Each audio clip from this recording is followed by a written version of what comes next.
year still seems very far off, but for those who have to take withdrawal from their retirement accounts, it is never too early to start planning for it. So how do you avoid making those filing mistakes? Well, joining us this morning is financial analyst Bert. Aaron, good morning to you. Nice to see you again. You too. Last week we talked about the required minimum distribution. Correct. So we had 5 of those things, and this weekend we're talking about 5 other things on the list. Correct. Yeah, the required minimum distribution, like we talked about last week, is what has to start coming out of your retirement plans when you get to be 70 and a half. It basically affects the older people. You accumulate money in your retirement plans for all these years, and now you have to start taking it out because the government wants their tax dollars. Of course they do, right? Of course they do, yes. So these are other IRA mistakes that people commonly make. Okay, and what on the list? Inherited IRA mistakes. So when someone passes away, there's beneficiaries named on the IRA account. Typically, if it's a spouse, then they can just inherit it as their own. But if it's non-spousal beneficiaries, children, grandchildren, etc., those children can then have to roll that into what's called an inherited IRA, and they have to start taking required minimum distributions from an inherited IRA. Really? But the biggest mistake we see is if children don't roll it over by the end of the year into their own accounts, they then have to start taking the distributions based off the life expectancy of the oldest person who inherits. So if you have a young child who inherits and an old person who inherits, the young child has to take distributions based off the age of the oldest person, which really does away with the benefits of what's called a stretch IRA.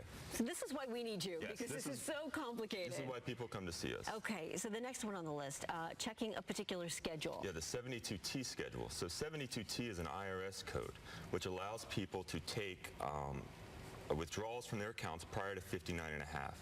So if you take a withdrawal from an IRA prior to 59 and a half, you have to pay an ordinary income tax plus a 10% penalty. So they penalize you because they want you to keep the money in the account. Sure. Okay, so a 72T allows you to take regularly scheduled withdrawals from the account and avoid the penalty. If you mess up any of those scheduled withdrawals, they hit you with taxes on the 10% penalty going back all the way to when you started the 72T. Wow. So the key to the 72T is you have to take the withdrawals on schedule. On it's like schedule, yeah, on don't time. Mess that up. Okay. Inherited plan rollover.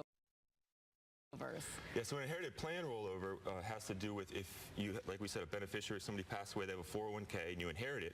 If you don't roll it over by the end of the year, you can't do the stretch anymore. So you got to roll it over by the end of the year in order to take advantage of that stretch IRA provision. Okay, what about lump sum distributions? This is a rare one because this has to deal with what's called net unrealized appreciation.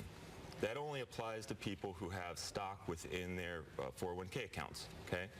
This is very rare. The thing to remember here is if you have NUA in your account, make sure that you roll the whole thing over in the same year. Okay. If you have questions about that, call our office. We'll walk you through it. Yeah, I'm sure people do, definitely. And another thing on the list, check beneficiary Beneficiaries. So a beneficiary is the person you name to inherit your account, okay? Okay. If there's any changes in your particular situation, if you get divorced, if you get married, if you have children, if there's a birth, whatever happens in your life, make sure you check your beneficiary forms regularly, because when you pass away, whatever's on file is who's going to get the money. So you may have forgotten that you put maybe an ex-husband or an ex-wife on that form years ago. Yep. That applies to annuities, that applies to life insurance, that applies to anything with a named beneficiary form. You want to make sure that you're always keeping those up to date. My goodness, great advice, Aaron. Where can people find you? Financialgroup.com. Okay. Check us out at financialgroup.com. Aaron, thank you so much. Great advice. Never too early to start planning, Nope, right? Never. Okay, very good.